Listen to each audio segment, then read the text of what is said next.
But as you can see, I am recording. Alison Brie or Brie the cheese or Brie, the first three letters in my name, mispronounced. There's Colo. It is the 1970s. We are in Tulsa, Oklahoma, in the Oral Roberts University. It is the first day of study in pharmaceutical management.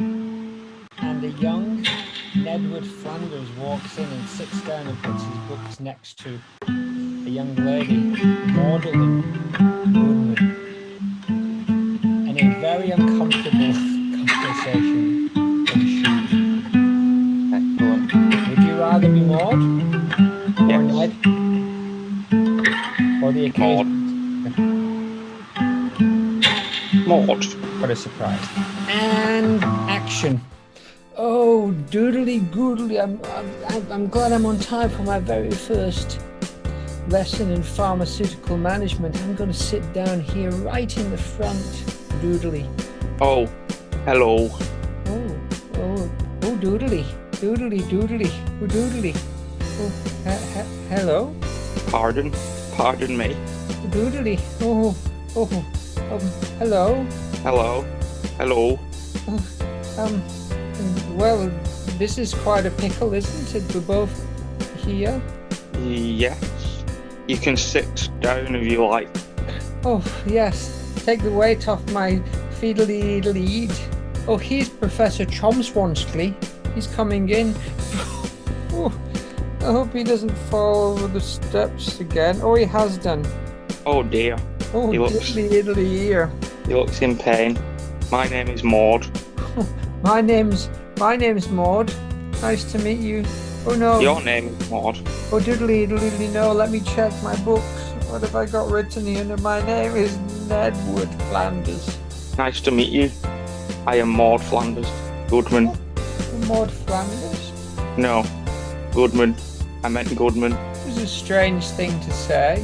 No. Can you read minds? Oh look, the class is starting. Who's that at the back door over there? Who is it? Can't quite see. Who is it? Looks like someone in a bumblebee suit. Maud, it's a Maude Cast, it's season 4, 5 a.m. Early bird rise to get the house clean. Needs to Rex, Eliza, cousin of the Turnbulls. It's canon, so don't even doubt it. Questions of Ghost Horn, Jackie D, and Maud F, Madam Shoe Collector, and super secret and Landis Clipper, cha-cha-cha-cha, homophobic trapper, maybe. She's a footnote of a footnote in TV history on her own Podbean. She's got a low-key hostility, and she's glaring at Springfield through suspicious eyes. It's the Maude Cast, season 4, episode 7. We're getting through season 4 very quickly, it feels. I can't believe we're 7 in. 7 episodes into season 4. It's a tour de force. Hello, Goodman, Sizemore, Morning, and Lovejoy's nemesis, maybe Sisclum. Desist from consuming specific amounts of oxen and innards and tripe. Brought to you by Jeff Appul, Sunderland, Rainforest, but the islands of Borneo, Sumatra, Rainforest, and others off the peninsula of Malaysia. Rainforest. All hail corporate imperialism. Yes. Sponsors. Should we tag team the sponsors? Sure. You go first. Meet. Jenny the Vixen Ryan, Quiz Olympiad World Quiz Champion and the Brolton Brainiac. Vince Vaughn. Cats, the movie and the species. CG Chuff, legitimate poet and nonny gravy drinker. Wigan Poet Laureate. Eros Childs. Girl band Vanilla. And the Sinopec Group. Don't ask, don't tell. Exactly. So what I've done here is I've wired up the Derrida Ouija board to our hamster, who we've also called Tuppence in Tuppence 2. or quadpence. Oh yeah. Maybe I've wired up quadpence to the Ouija board. So basically, if you put a little bit of celery into quadpence's cage, he'll run, and that will bring Derrida back from the dead. Okay. I didn't think hamsters ate celery. I suppose they'll eat anything. We'll give it a go. That's right. Here, eat this.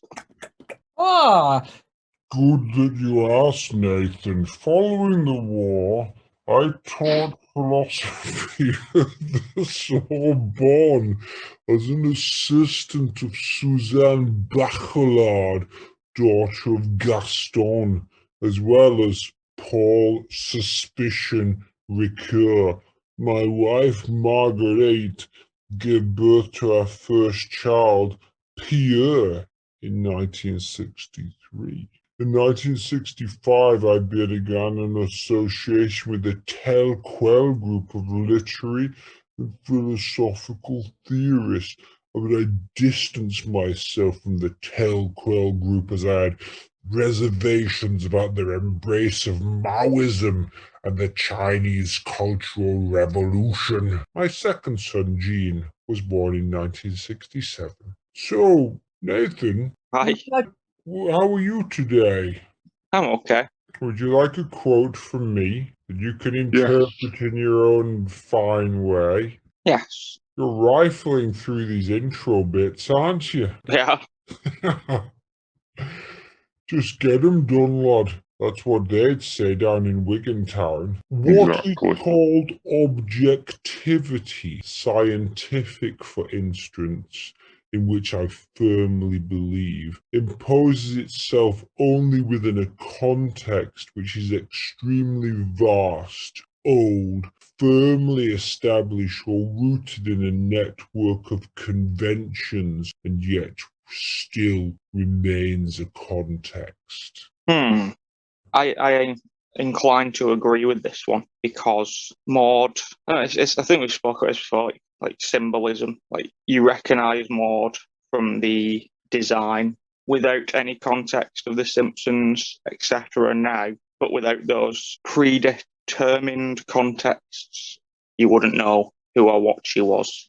So they're all relevant. Yes, she is a woman, and we need to know what a woman is. She lives in a town. She speaks a language. She lives, she feels, she loves, she bleeds. We need that context to build our Maude on top of. Exactly. But it is still a context. It is still necessary. Oh, my buzz is going. I need to go for my buzz. Where are you going? Going to Iceland. Okay. Bye. Get some of those mini prawn things. he's gone. But he'll probably get him anyway. They're very popular. Knowing him, he could be going to Iceland to do a lecture tour. He could. Aurora Borealis. How about us standing on top of the freezers, yapping on about deconstructionism? Get out of here, Jack. To all the mums. Mum's gone to Reykjavik. Yes. A Derrida Katona collab. Well, I've got plenty more to say on that, but I'm not going to say anything on it other than give me a number between 1 and 350. 34. 34, going back to the early days of the Magdalene Flanders cast. How would Maude spend $1 million, $1 billion, or $1 trillion? I'd like an answer to all of those three questions. I see. I think $1 million she's more likely to keep mostly for herself and her family. But I don't think they'll get anything particularly lavish. I think it would just be for security. And I think Ned would probably talk her into spending it on the homeless or something, meaningful. But the more they got, I think the stupider they would start to get. So with $1 billion, I think there would probably be some kind of solid gold Jesus. Does that count as a false idol? No, if it is a statue of Jesus? It's a real idol. I think they're okay. And she'd probably buy an island with $1 trillion and just move the people that she likes to that island and start her own little society. I think you could buy an island with $1 billion. What can $1 billion buy you? The Reader's Digest suggested you can buy a private island for a lot less than $1 billion. $75 million for this island up here. Balmoral Castle You can't buy that. $1.4 billion. So no, she couldn't buy it with $1 billion. People can't buy Balmoral, can they? If it was for sale, but it's unlikely. It's unlikely that the Queen Liz would set aside it. Private jets are for schmucks. With $1 billion, you could have your pick of Boeing commercial planes worth anything from 89.1.4 million. Don't think the Reader's Digest quite know how numbers work. No. So she'd go wild with $1 billion. What would she do with $1 trillion? I know you said $1 trillion. I'm going to pretend you said $1 billion for that island thing. I want to know what she'd do with $1 trillion. She would have a fleet of something, probably yachts, maybe helicopters, but probably yachts. She would buy probably a TV station so she could get the good word out there. She'd buy the Judgmental Hour. She'd definitely get an upgraded bunker for the garden that holds most of Springfield in a separate place to where they are in case of future issues. And probably hurricane insurance. You think she's learned from the experience? Possibly. You'd like to think so. I'd like to think so. But yeah, lavish. Million, sensible. Billion, frivolous. Trillion, mental. So you think it would change her and not for the better? She wouldn't go out and try and solve world hunger or cure polio like that splendid Bill Gates? No, she would Hey, man. go the opposite way. Don't talk about that asshole. He still owes me $1 billion. Jeff, thank you. I thought we'd agreed that for the time being that you would keep out of the show. Hey, I'm your boss. Yes, but it's a gentleman's agreement, isn't it? Oh, yeah, sure, okay. I'm just gonna get some more shut-eye. My friend Mick Jagger's on his way. What? Why? He sleeps a lot. He has to get a good 8 hours a night so that he can run his business. I see. Sorry, he cut you off there. He did.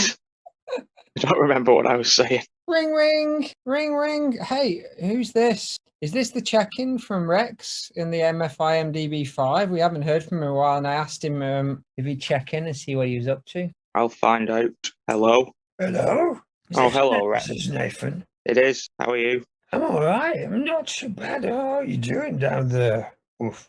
Yeah, it's, we're still here. Woof, woof. What do you want?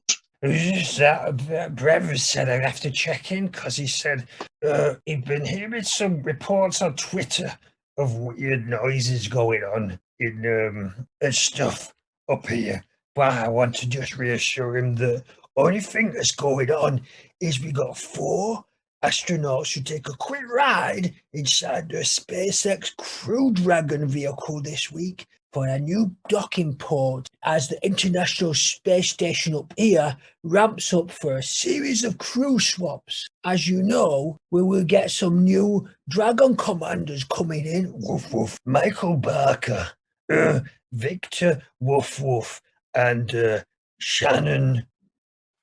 Let me just Google what dog names are popular.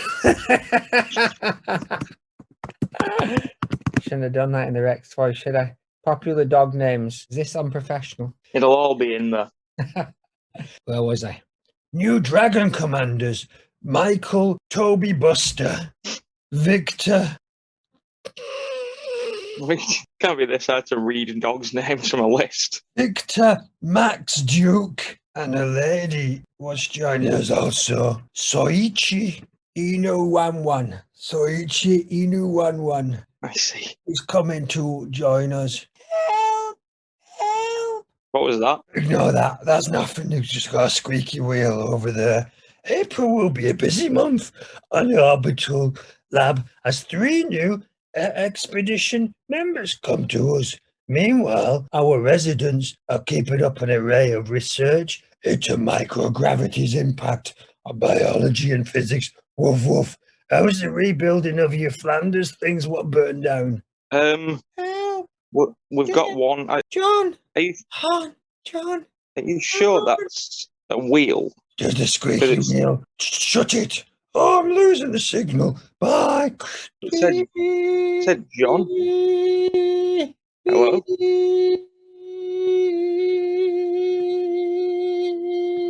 Weird. I think we lost him there. Well, that's put my mind at ease. Seems like everything's above board up there. We hear anything from those monkeys this week about the rebuilding of the stuff? Probably not got time to hear from them this week. Got a sad email from them saying things are going well in Mauritius. So they nearly got that one back up, and then they're moving on to Trinidad and Tobago. Do we have one in Mauritius? We do now. Let me check the list. Oh yeah, MF58. It's back. It's back, woof woof. So that's good. So it's good that they split up, because last time all of them were working on the same building, and they probably got in each other's way. So that's good. We'll be up by Christmas. Hey, boys. I'm just going up to visit. I'm going to Iceland. If my friend Mick Jagger arrives, can you just tell him to sit and quietly and just sit tight and wait for me? Sure, Mick Jagger from that band. I just know him as Mick Jagger, my friend. Mick. You can call him Mick Jagger. I will do. Will you get me some of those prawns that are in, like, breadcrumbs? I'll try, but last time that bloody Jack Dietter was stuffing them down his pants and stuffing them in his shirt. I think he was on the rob. Oh, yeah. No chase policy. Bloody Jack Dietter. He said to me as he was leaving, "They'll not bloody come after you." What's his voice like? "They'll not bloody come after you," he said. That's what he said. He did. "You can rob them blind," he said. "They'll not bloody come after you." That's usually what he says to us. He was dropping chicken Kievs all over the car park. That's sad. At one point he slipped. He went face first into some homemade mayonnaise. That's the Derrida we know. Slapstick, isn't it, Jeff? All right, Jeff, we'll see you later. Bye. Bye, Jeff, you've forgotten your bags. Oh, yeah. I want to take my bag for life from Asda. Your bag for life's got a hole in it, Jeff. Oh, it's okay. I'll squeeze the bottom of my hand, or maybe try to tie a little knot in it. They're only like 12p. Waste no wank. Waste no one's nut. Waste no wing nuts. That's my catchphrase. My mama back in old Shipton, she said, "Waste no wing nuts." Right, bye, Jeff. Shall we get to some content? Sure. It all started like we were rifling through those, raffing through those, don't we? And then we hit a little bit of a slow down. Not our slower. Do you want to give the listeners some context? Yes. 3 separate episodes, I think. 2? 2, maybe? I can't remember. 2. The first one. I know we've got the argument. There's an argument coming up, and then a disaster hits the Flanders home. Yeah, don't But get we too only much see the lead up to that rather than the whatever happens. We do see the consequences also. Yes, we do. Clip 1. Lisa's date with dentistry. The Simpsons' bedroom. Homer and Marge are sleeping. Across the way we see the Flanders room silhouetted. The phone rings. We see the shadows of Ned sit up and answer. "Howdly doodly," he says sleepily. Homer's voice comes out of the phone. "Greetings, friend. Do you wish to look?" Ned goes, "Oh," and slams down the phone. It was that darn recording again. Maud's silhouette sits up with its broccoli hair. "Of course it was, Neddy. It's been calling all night," she says. "Just unplug the phone," she says, somewhat tersely before lying back down. Ned ignores her and lies back down, switches off the light, and immediately the phone rings again. "Howdy doodly," he says. "Greetings, friend." Ned slams down the phone, ka-ching, slams down the phone and says, "Dang." Cut to the Flanders bedroom. Lights on. Neddy in turquoise pajamas. Maude in a pale blue frilly button-up. She turns to him and gestures. "I told you to unplug the phone." "But it could be my mother," says Ned. Maud is very irritated. The phone rings again. "Howdly doodly." "Greetings, friend," says Homer's voice again. "Shoot," says Ned. Maud has tried to lie down and close her eyes. She's irritated. She sits up, enraged that it is Ned. Ned looks stunned as Maud turns and says, "If you don't unplug that phone now, you're sleeping on the lawn." There is pointing in all directions. Homer helpfully then shows up from his window across and starts screaming at them. "Will you two shut up? People are trying to sleep." Now Maud is stunned, but she won't take that, surely. Seems like she does. I don't know if they know that it's Homer on the phone as well. Because it's like an automated message. I'm assuming they can just recognize the voice, but they don't seem to acknowledge it. Like Maude doesn't, she's like, hang on a minute, we're only up because of you, you fat jackass. See, that would be the But obvious thing. It's obvious that it is Homer. What's the phone call about? he's doing like a scam.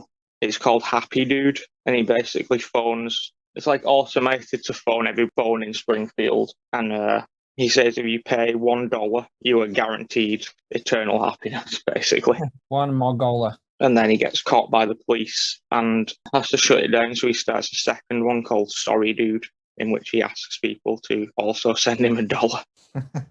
I think it's called Density as well, which I didn't realise for quite a long time. I thought it was Lisa's Dead with Destiny, but it's Density, referring to Nelson.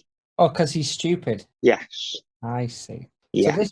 But this is unconnected, and Homer's in the B story trying to scam them, and Maude doesn't address this at any point. No, this is it for them for this episode. This is just one brief scene in a room that, again, is not their bedroom. This is, the weird one that I wanted to ask about the geography of the house. How often do we see it where Homer can look out of his bedroom window and shout into their bedroom?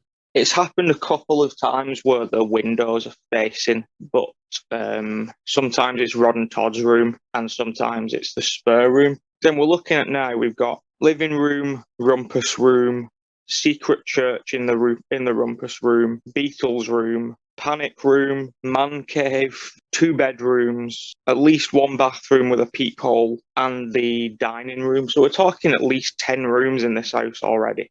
And this bedroom is not their bedroom or Rod and Todd's bedroom, so this is another room. How do you know this is not their room? Geographically, the room is looking at the front of the house. I think it's top left. You see them at that window enough times, I think, or the outside. And we've seen it on the bottom floor before as well, though, with Stampy. With the elephant, yeah. But this one is a strange one. It's obviously just necessary for the scene. But this is one of the better short ones that she's in this season.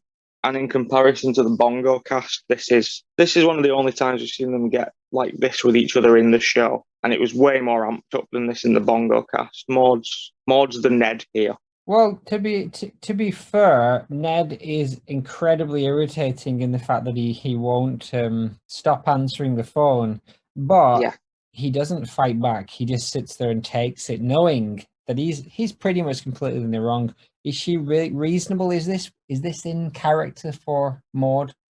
Yeah, this is that Maude that we don't really see, that she would say if she went into Big Brother and tried to hide who she was. This is the side that would eventually start coming out when she's like tired and cranky. The fact that she wants him to sleep on the lawn is very weird. Like, she doesn't even say you'll be sleeping on the couch or like downstairs, you'll be sleeping on the lawn. She wants to throw a bit of an ultimatum at him so that he really makes his decision, right? True, but if he doesn't unplug the phone, that means he has to sleep on the lawn, which means that she would then have to sleep in the house alone with the phone still plugged in. She would then unplug the phone herself. You'd assume so, but Ned's options are basically, unplug the phone and stay inside, or leave the phone plugged in and leave the house. So can you conjecture as to what did happen after Homer shouted at them? Yeah, what transpired? I think that probably brought them together a little bit. They were both probably irritated at Homer then. Ned less so, because Ned's very forgiving. But I don't think he slept on the lawn. I think he probably did just unplug the phone. I think he probably unplugged the phone, and then the Simpsons, had they followed that, would then showed something horrific happening to his mother. Yeah. Oh, that's what I was. Family Guy. They would have cut away to. Or Father Ted does this as well. There's the sketch in Father Ted where he keeps phoning the other priest when he's in the middle of some incredibly dramatic thing. There's one where I think he's doing a house of cards or something, and they phones him and it knocks it down, and he doesn't answer, or he just misses it, and he says, "Oh, he must be out." But every time something ridiculous has happened on the other end of the line. I could see it happening in later Simpsons, definitely. That they would cut to Mona or Capri Flanders drowning or something, or in a burning building. Clip 2. Now we're into Hurricane Neddy. We are outside the Quickie Mart. Marge pulls up and we get a classic BOTH shot for Maude. In the car park there is a crowd. And is that Maude, tiny Maude, stood in front of Krusty next to Kirk? Apu is on the roof. He has a shotgun and a megaphone, and he says, "Stand behind the flaming garbage cans. We'll be letting you into the store 70 people at a time." Kirk shouts, "Let's just beat him up and take his stuff." Maudey's looking at Apu, turns to see Kirk. We just get to see her face for a second, and she is not disgusted by this idea. We don't really see how she feels about it because we cut back to Apu, who very calmly says, "No, no, no. Don't listen to that man. You all have a chance to be gouged." And Maude turns gleefully to Skinner. She's mouthing some words in happiness. I like this one because she's a townsperson, not a Flanders. She's interacting with people who are very it's not wild, but it's just, she's a member of the town. She's talking to like Skinner and Krusty, and she's stood next to Kirk, and there's no Ned, Rod, or Todd to tie her into that Flanders thing. She's just there as a civilian.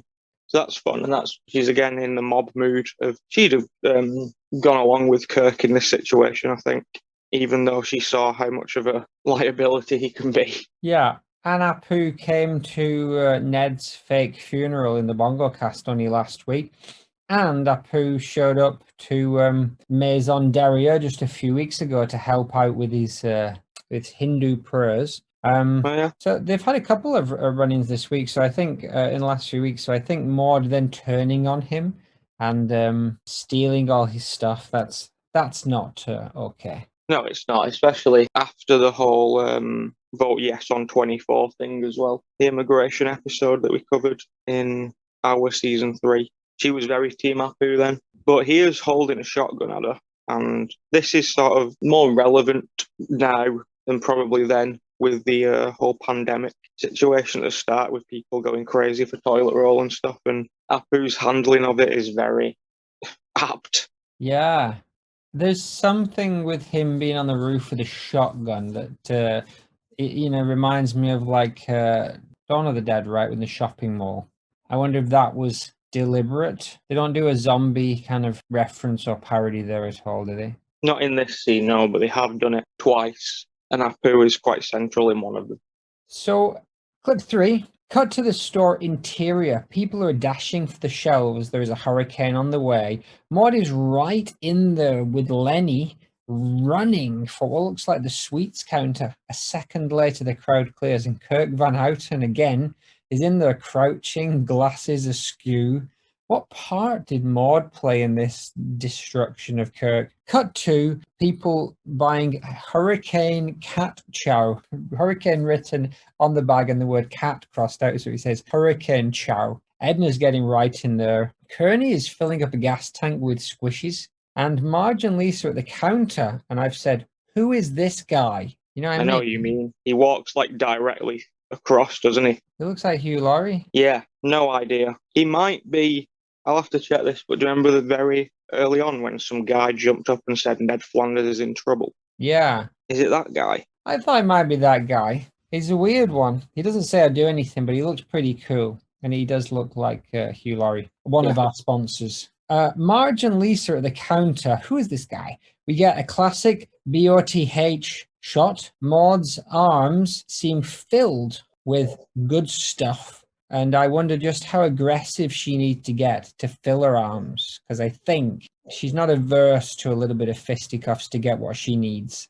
Maud is standing motionless. We only see the back of her head. And Lisa sensibly says, let's grab what we can and get out of there. Marge is looking at what is left on the shelf, which is creamed eel, corn nog, and my favorite, wadded beef. I don't know what that is. And Lisa says, this storm is making people crazy. There is also a woman towards the end of that clip who looks like a Maud that I mistook for Maud the first time until a few seconds later, and then you actually see Maud with her back to us. But there is a woman in that crowd who looks a bit Goodman-y. Okay. She's responding again in the way that everybody's responding, but it's not too crazy given that the hurricane's coming for Maud to be overcautious and want to be as prepared as possible. And yeah, I think she would just, smash and grab. She doesn't really care about anybody else. These are the times when it will benefit her. Because you're looking at Marge and Lisa who have got nothing at this point, and Maud's fully stopped. So she's done something right. Do you think she took weapons? Do you think she put like keys between her fingers or something so she could, take people out? Or do you think she just used her bare arms and the pure strength of Maude? I can see her having a key or a little sharp wind chime. A sharpened wind chime. Yes. Kirk, again, I think this was the point I made in the big Kirk and Luan episode, is that now from this point on, when you see Kirk, he's in some kind of failing situation like this now. They've obviously realised how funny Kirk is. And this is the first example, I think, after that episode where Kirk has something sort of bad happen to him. And yeah, I can see Maude. She's just turned against Appul. I can see her turning against Kirk pretty quickly as well, if needs be. Yeah, I don't think she's got a lot of love for Kirk after the way he embarrassed himself at their house, the Simpsons house, just a few weeks back. I agree. I think that's it for that clip. I don't think there's a lot to cover. She's well prepared. She's well stocked, and nothing can go wrong. What about Cat Chow? Do you think she's taking any Cat Chow home with her? No. I think she sees right through that. I think Edna knows as well, but Edna has slightly less dignity. Kirk is a good choice for a punching bag. Because he's quite, you think he's a reasonably well-off middle-class kind of chap who's a bit obnoxious. So it's okay for him basically just become the punching bag for the next however many seasons. I would argue that he's not well off.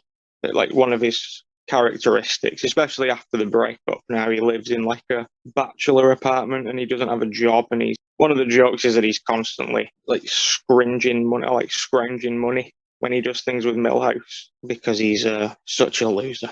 But he started in a place, like the thing is that our first impressions, our first knowledge of him is that he's fairly well off. That's why it's okay.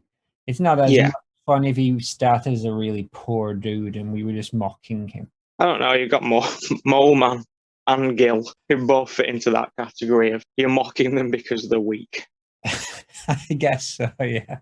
Mole Man, Gil and Kirk are the three main punching bags of the town. Would you say that's still the case? Yeah. And I'm trying to think kid-wise, it's probably Milhouse, to be honest. I think Ralph's too sweet to do many bad things too. It is just sort of sad when Ralph gets picked on. But Milhouse, you can do what you want. And Uta doesn't have a good time either, to be honest. Yeah, but even Skinner at one point joins in with the bullying of Uta. Given Maud's, love of the mob, I wonder where she would draw the line on that with Leia. She clearly have no problem in mocking and attacking Kirk. Do you think she would go all the way down the line into Mole Man, into Gil, even into mocking Milhouse? She wouldn't mock Milhouse openly, would she? Yeah, I think she would. Especially with the crowd around. She wouldn't say that it was just the Flanders family in Milhouse, they wouldn't. But in another situation where she's just a civilian, yeah, not only would she do it, she'd enjoy doing it. Clip 4.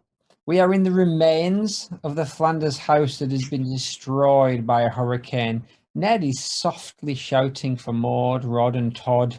His jumper is ripped and his shirt is dishevelled.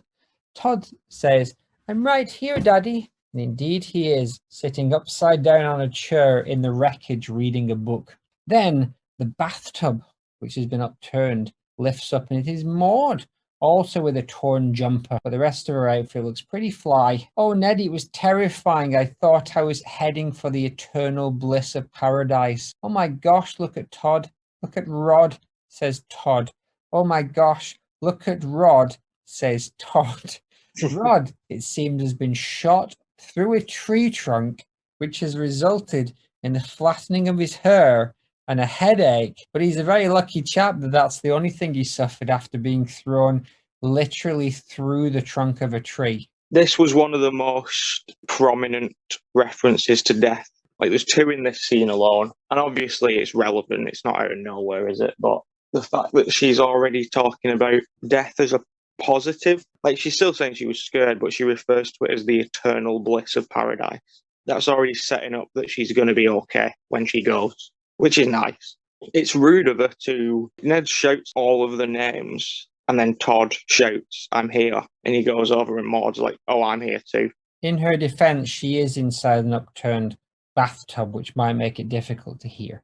An upturned bathtub that Todd could have fit in, but it does seem like they've just landed next to each other coincidentally, and they were in different rooms when this happened. Maude was obviously in the bathroom and able to get under the bathtub. Is that a good idea when things are going to be crushing down? Surely it just means you're going to suffocate. Probably drilled some holes in it. Probably already some holes in it. Creep.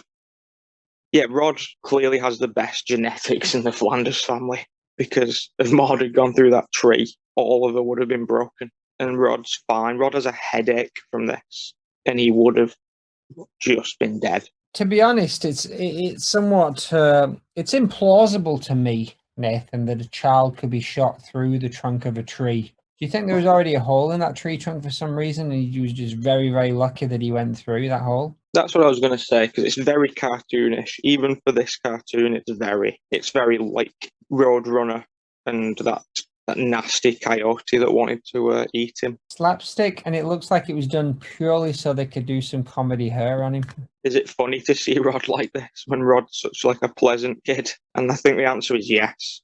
I think the answer is yes. Probably because we couldn't do anything. It wasn't done to him. It was an act of God, which they don't talk about right now. But at some point, Ned brings up that it's an act of God. Yeah, it's funnier that Rod gets more physical comedy, and Todd. I don't think Todd would have fit. Like Todd's too small, so it sort of would have kind of been funnier actually. It would have just been Todd's head and Todd's feet. I think it would have been funnier if been Todd. Those things make a big difference. There's the bit in Faulty Towers where John Cleese is hitting his car with that branch.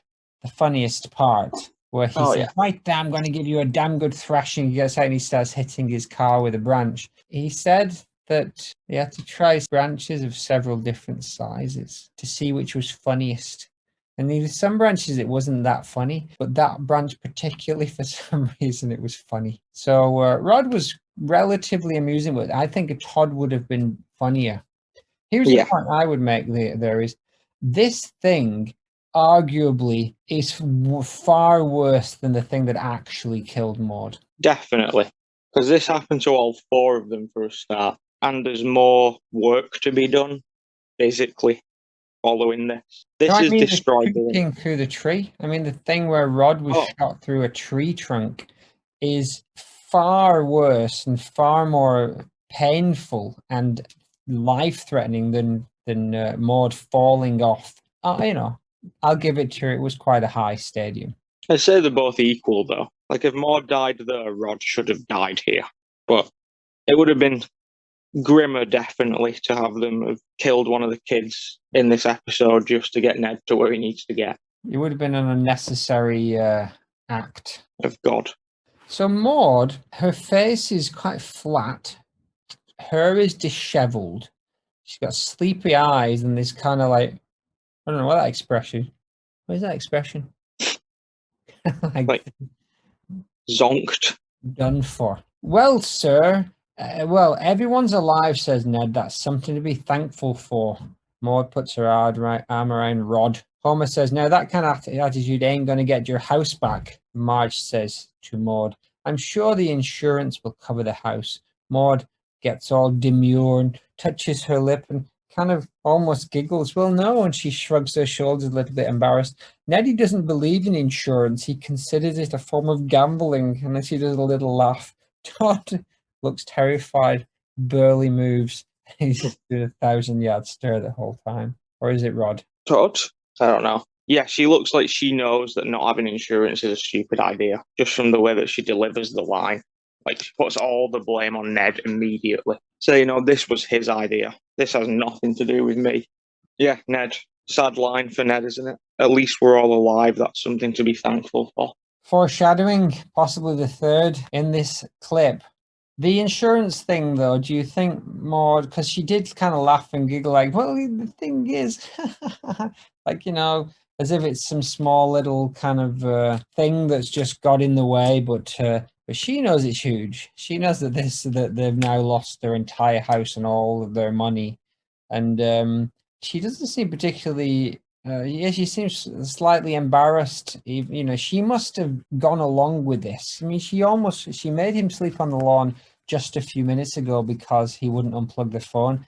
Yet she was allowing him to go without any insurance whatsoever.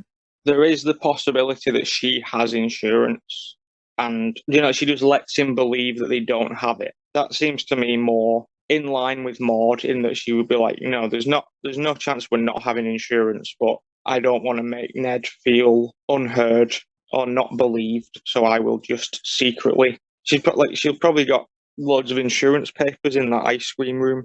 I imagine so. I imagine she's been funneling a little bit of their money each month into some private insurance that he doesn't know about. And I'm not sure what happens when they get their house back. Obviously, by the end of the episode, the house comes back.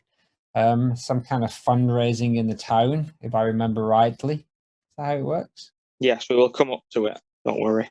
Oh, so this isn't the end of Maude's appearance in this episode?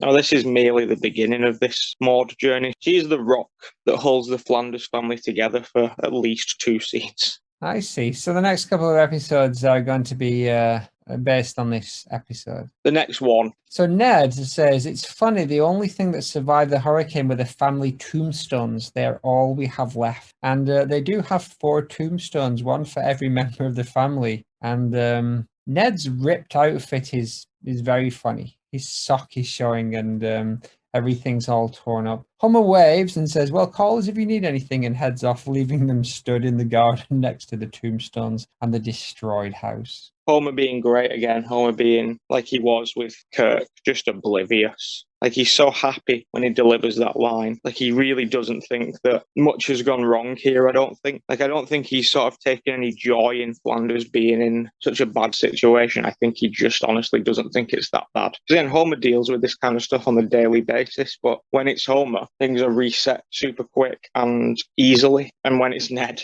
they're either changed permanently or it's a struggle to get back to where he was. He's sort of the antithesis of a 1-episode story. Things happen to him that, even if they are reset, like things are reset by the end of this episode, but he goes through a lot of trauma to get there. Tombstones we've talked about before, but yeah, I'm going to listen to the commentary again soon and add some more to the Maudio commentary list, because I wonder if at this point they knew that Maude, because they've still got 3 years yet, so I don't think they will have known at this point that they were going to kill Maude. So I think it is just a weird coincidence. Unless this seems like the time where she would have been saying, I'm doing a lot here. So maybe they're, I don't know, testing the waters, giving Roswell a couple of hints, seeing if she pulls back. Do you think that she's the character who Roswell has most lines for in these episodes? No, I'd say Maude was her most prominent Simpsons character in terms of being recognised. I'd say Maude, just because of being killed. That's why people know who Maude is. When you talk about The Simpsons, if you say Maude, it's always that Ned's wife who died. So she's got that going for her. So I think she is the most well-known. But I'd say Helen, just purely for the fact that there's 20 seasons of Helen and Luann being alive, means they were both, obviously, I think, speak a lot more than Maude. Even Luann in that episode a few weeks ago spoke more and was more sort of central than Maude. But these days now, when they use Maude, it's not for one line, it's for the stuff we've seen where she'll get, a good couple of scenes, whereas Helen and Luann will still come in and say maybe like 1 or 2 lines. Helen does speak a lot, to be honest. I noticed that. Yeah. So it's weird that I don't think they're setting it up to get rid of Maude and giving her some hints, but maybe. Death does surround her at every turn. It's just sort of everywhere. It's all over the place. And I do feel bad for the family here. I sort of feel worse for them. Or you're made to feel more emotional for them, especially Ned, in these next couple of scenes than when Maude actually dies. They spend a lot of time on Ned's crisis and his sort of, questioning, why would God do this? Well, we'll leave it till the next episode, but I hope that Maude also gets a chance to question why God would do this, because her faith is just as strong, and it's her house too. Now, Maude is the one who knocks. Maude is the one who keeps Ned. She's the optimistic one, is what I will say. And you can sort of see it with her attitude here in this scene, in that Ned's deflated, but Maude's still trying to be personable, giggling when she speaks to Marge. She's not completely, if anything, you'd expect her to shut down and stare into the middle distance and say nothing, but she's just flipped our entire notion on its head, and she's the one in this scene explaining things and keeping things running. Yeah, she seems to be quiet in quiet times, but in times of crisis, she does seem to step up. She's good. She can be relied on, I would say. I would like her around for comfort in a crisis, providing that she turns up in the right mood. C&C, providing she turns up at all and she doesn't leave after a couple of minutes. And die. And Yeah, or scene. die. So you want to give the people anything else on that before we move on? No, we're setting up Maude's biggest Flanders appearance of the season. Not a biggest solo appearance, but a biggest Flanders appearance. And I'd say this is the big one for season 8 in terms of this is Ned's season 8 episode, so naturally Maude plays a hefty role, similar to the Home of Flanders situation, where it's a Ned episode, so Maude just by proximity is sort of splattered throughout and gets actual lines. She's had three lines this week. She didn't have 3 lines in her first 4 episodes. Oh no, she's solid. She berated Ned in the bedroom scene, and then she gave a decent explanation during the insurance travesty. And talked about heaven. Everywhere in it. Paradise. That's it. I will, just on an unrelated note that I do want to mention, we now have more Sarah Wiggum information. Really? We now, from this week's double revelations. I was hoping some of it was set in the past, so I was hoping for a bit of a crossover with Maude, but no, she used to be a lady criminal in it, which we kind of already knew. We knew. But an actual heist criminal, and that is how she apparently met Clancy, and she's a bit Hold on a minute. more... Wait a minute. The bushes are rustling over there. Just be careful what you say. There's a rustle over there in the bushes and a little dude with some magnifying. Is that Ian Maxton Graham over there in the bushes? We will find out if Bernice Hibbert gets an episode in the next year or so. Oh, hold on. I think someone's here at the door. Oh, yeah. Hello? I'll go and get Hello? it. No. What do you mean, no? I'm looking for Jeff Appul. It can't be. I'm looking for Jeff Appul. Have you seen him? I'll just go and get him, Mr. Jagger. Thanks. What's your name, son? Nathan. Nathan, you're a lovely man. Thanks. Have a 1 minute. Have a Just don't come in. I'm all right. No. I'll go and get him. Oh, bloody hell. Don't come in. What happened? What have you not done your hoovering? No. Oh, Just stay there. Don't stay there. I've been looking gonna go forward to come to your house to be free of harsh words and name-calling among people. Oh, but I know we can find common ground and harmony. Jeff. What have you done? Jeff, sort this out. Jeff's gone to Iceland. Bollocks. What do you mean he's gone to Iceland? Have you been to country Iceland? No, he's going to get some snacks. Oh, a shop, the frozen freezer shop. Well, I'll just wait here for him. Can I wait here for him? What do you want? I want to go and have a laugh with Jeff Appul, my mate. What do you want? Want to have a bloody laugh with my friend Jeff Appul, billionaire. You can sleep on the lawn until he gets back. Bloody hell. Yeah. Well, crisp. Okay. Have a crisp. What flavour? Crunchy cheese. Crunchy cheese. Crunchy cheese. Made them in my own Rolling Stones factory. Thanks. I'm just going to have a sit down over here. Tell me when Jeff Appul gets back. Okay. All right. Well, what a surprise. Mick Jagger from the Rolled Stones. Is that his band? Spiral Rugs. Spiral Stirs. Yeah. Here we go. Shall we do some spectral speculations, aka Meet the Goodmans? You haven't done that for a little while. Yeah. Tell us about Maude's cow. Apparently she lived near a farm and she had some friendly relations with a cow. What do we know about that? She did. She loved that cow. I'd say that cow was the first thing that she truly cared about, and it was called Clara, but Maude chose to call it Ermintrude, and she used to feed it pineapple secretly and giggle, and they used to have this little secret, like she used to go and feed it pineapples and giggle to herself. And then one day when she was about 11, she found out from a brutal Magdalena that they had in fact eaten Ermintrude the night before. So Maude did not eat any, but suffice to say it didn't go down well. She doesn't like pineapple anymore anyway. Where was the farm? Who owned the farm that the cow was on? Old Man Johnson. What was his And first he, name? John. Farmer John Johnson. Yeah, and he...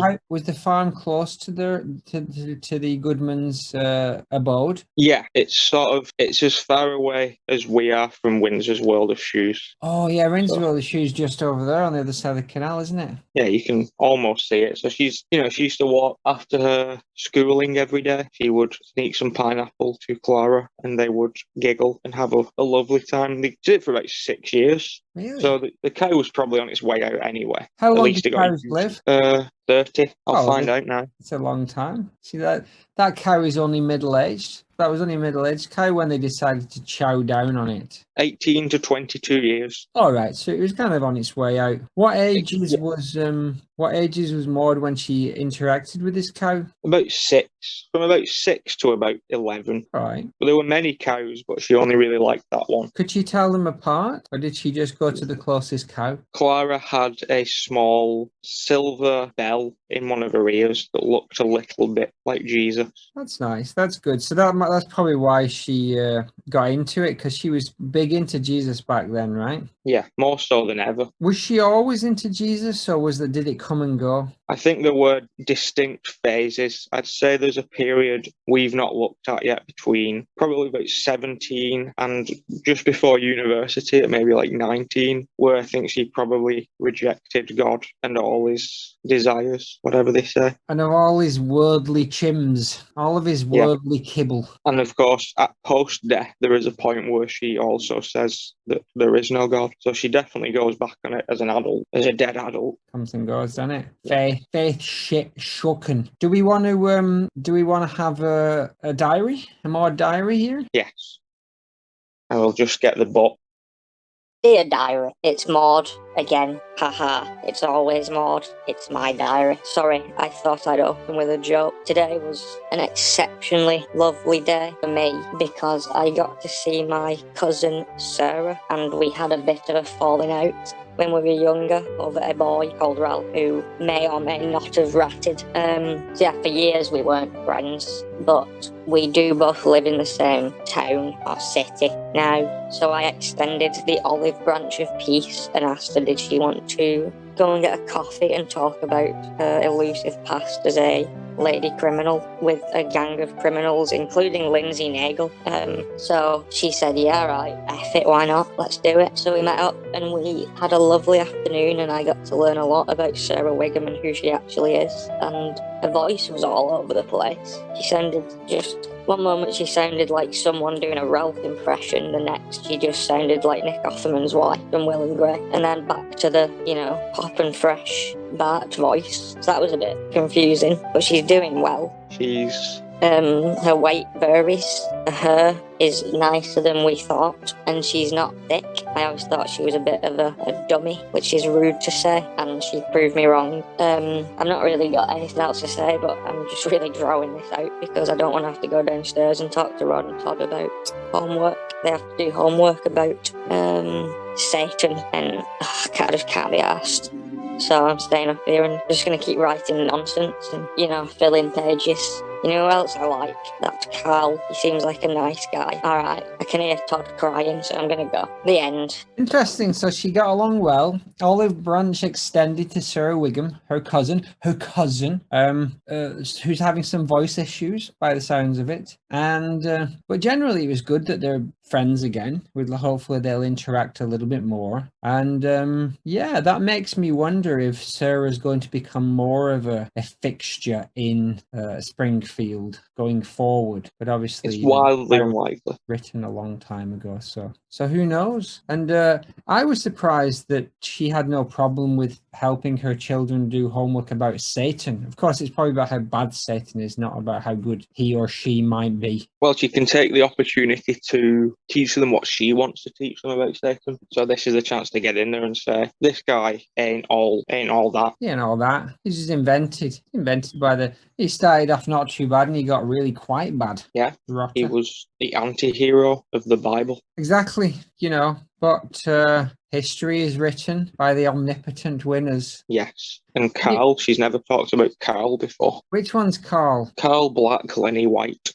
Oh, that Carl. I thought there was a different Carl. What was Homer's assistant called that he had for one episode? Carl. Yes, I thought she was referring to him for some reason. Because I thought it'd be strange that he just started talking about Carl from Lenny and Carl. No, that's who she meant. She didn't mean... Crow of nothing. Harvey Fierstein. Whichever Harvey Steen is still okay. It was that one. The Weinstein, he was bad. He's Yeah. He's the one you want to stay clear of. Yeah. Harvey Gross. Fuqua is a good guy. Exactly. So Harvey Fuqua. we're off on the one thing I wanted to drop in there. I wanted to something that when Groening was talking about, this isn't even Maud related really. Groening was talking about big news for Appul. I want to call it here Appul spin-off. What do you think of that? I think you're onto something. I think we could be seeing a very unsuccessful Appul spin-off a la the Cleveland show in the next couple of years, where Appul and Manjula and the octuplets, so if they're going to do it, they're going to age the octuplets up to about 6, I would say, so they can have personalities and dialogue.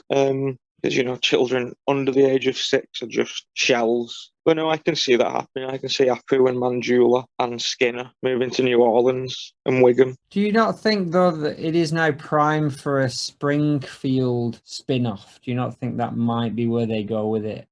Centered around a couple of these characters. Yeah, they talked about doing that way back in like season 7. Yeah. About doing a Simpsons where it would just focus on a different character every week. I still think that would be a good idea. I think it'd be great, but I don't think they'd go that far into just the broad one of like it could be focused on anybody. I wonder if they do mini seasons. Now they're starting like in Disney Plus and this in Simpsons Disney.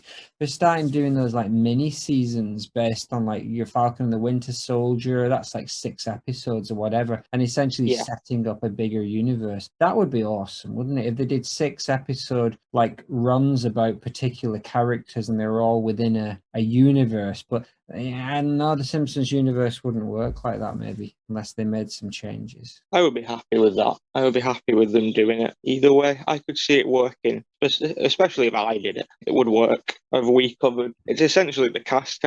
It's picking somebody you don't know a lot about and filling. They don't have to fill 20 minutes. We did an hour and 20 for Mole Man. Barely scrapes the mole surface. Yeah, it could be as easy as this. I look up now at these Simpsons action figurinos. Episode 1, Wendell. Episode 2, Brad Goodman. Bleeding Gums Murphy. Yao Ming.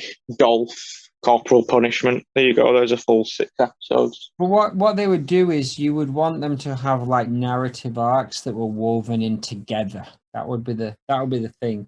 Doing one-offs is cool as a little. I think that would have flown back in the 90s one-off show by everyone. I think now you would want to have them all intertwined in some way, but I don't think they want the Simpsons Springfield universe to be that heavy like the Star Wars universe or the Marvel kind of universe. Simpsons one still is resetting after every episode, and I don't know. Still, yeah, this is a lot. This is way off. Other than to say that would leave the door open for either a Maude flashback series or a Flanders series where somehow Maude, if you're watching over there in the rustling bushes, Mr. IMG, there must be 50 ways to bring back Maude. There's one thing that I do like, that even though they've decided that they can't bring her back from the dead, at some point within the last 5 or 6 years, they did decide that doesn't mean that she can't be seen with the family as a go. Like, we've seen Ned maybe once, maybe twice interact directly with Maud's ghost. Like, he knows she's in the room. There's one where he gives like a harp to the ghost of Edna and the ghost of Maude. So I like that they sort of said, yeah, she's dead, but he can still sort of, if we need him to, he can still sort of interact with her. Oh, it's almost as if it has a Ouija board that's hooked up to his hamster. Possibly. Oh, look, Jeff's back. Hey, boys, I got you some of those chicken mushy Kievs, mushy peas Kievs for you. Mick's here. Did you get? Hi, Jeff. Did anybody get me? I'm sorry to say, Jackie D got all the prawns. Well, I've got some. I'll speak to him about it. Some crisps for you, Nathan. Would you like some crisps? No. Oh, I'm going to give you some crisps. Ooh. So, Jeff, before we get cracking on building your fiberglass UFO, shall we have a quick nap in your hyperbolic chamber? Yes. Nathan, will you do the honors, Nathan? What, the bag? Yes. I'd like you, if you could just sellotape me and Mick's head together inside this plastic bag, and don't forget to pop a few holes with a fork and pump in that oxygen with a with a bike pump, and then we can get a good 8 hours sleep before we start building our UFO. Yeah, I will do it this time, but you're going to have to employ somebody to do this. I'm getting no sleep. I'd like to say, Nathan, that I'm your boss, and you just keep pumping. Me and Mick, we're very valuable to the United States and the world. What about, are you valuable to the Maude Cast? I own the Maude Cast. I'm your Aye. boss. Okay. Right, enough of this, gentlemen. So we finish up with a song. Yeah. You keep pumping the oxygen into Mick Jagger's and, and Jeff Appul's hyperbolic chamber, and I'll start up the song machine. Okay? Crank the handle. Excellent. Crank the handle. Crank. Who's going first on the song? Me. Don't make me run, I'm full of chocolate. Phone rings, we see the shadow of Ned. Sleeping on the lawn. Maud silhouettes like broccoli. Happy dude. Neddy in turquoise PJs. Maud in a pale brute frilly button-up. Mystery rooms. Hurricane Neddy, Krusty and Kirk. Let's beat him up. Gouged. Store interior, dashing for the sweet shelves. The Appul story. Creamed eels, corn nogs, and wadded beef. Wadded beef. Maud is motionless, wadded beef. Hurricane Chow. No, I'm here reading a book in the wreckage of the hurricane. Edna alone in her apartment eating cat food. Maud Flanders, tombstone, tombstone, tombstone. Insurance. Insurance, I have a headache. insurance. The end. The end.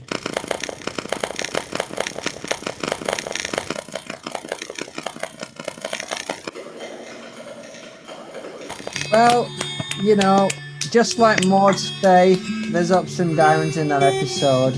It was some sweet, sweet times, but you know, I have to say that I'm not sure if having Jagger around is really going to work out for us. But what do you say? I thought you were asleep. Keep pumping that stuff and don't rid the world of Mike Jagger. The end. The end. Bye, everybody. Bye.